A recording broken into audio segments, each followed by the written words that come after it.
Now, if you want to create a customizable and user-friendly coding environment with buttons and tags, you can do this with Coding Pad. On the top menu, where it says Panels, you can choose the Coding Pad view. This will reorganize the interface for a more comfortable way of working with coding sequences. Let's start by building a coding pad, similar to this one, which is a good example of the key events you can gather from a football match. Attack and defense phases and transitions, plus set pieces. We'll also record the chances, the shots, and the goals. First thing you want to do is create a new coding sequence and select the video file of the match you want to code. Enable the coding pad if it's not enabled already. Let's start by changing the background color on this icon. There are 4 main buttons you can create: a code, a tag, an image, and a connector. Click on this icon or shortcut C to create a code. I will name it Attack. When the code is selected, you can change its settings in the Elements panel. Change the scale in the slider or hold its edges. If you hold Shift while dragging the corners, you will bend the shape to your will. Choose to add a shortcut. Change the colors of the title, background, or borders. Choose your favorite font. Choose to make the counter visible. Remember, you can edit the settings you see on your Favorites tab by adding or removing the star icon next to each attribute. More importantly, choose the saving type you want for that code. In this case, I will choose recording. Choose how many seconds you want to record before and after you click the code, and it will instantly save an event with that exact duration. You can duplicate codes by right-clicking the code and choosing to duplicate or copy and paste.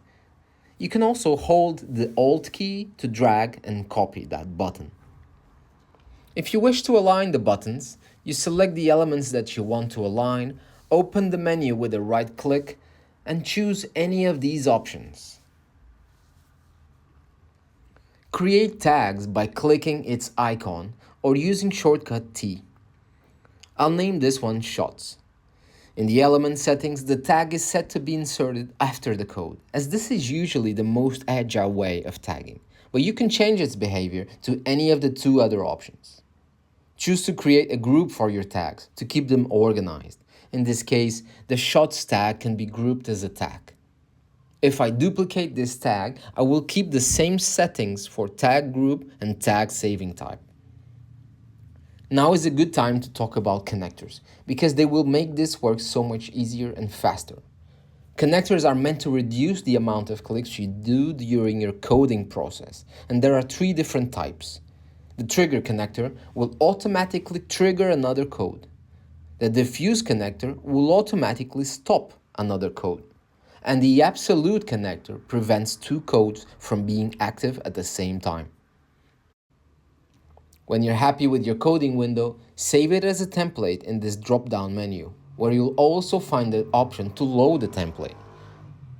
To start coding, click the recording icon up here or down here. Zoom in your timeline by holding Command and scrolling forward at the moment you want to zoom. You can also click anywhere on it and move with the needle. You can change the speed of the game so you can code faster in a post-game scenario. While coding, you can at any moment change to edit mode and add new codes or tags, or change any settings that you find could perfect your routine. You can edit mistakes at any time by grabbing and moving the events to a different row, or hold its edges to trim the beginning or the end.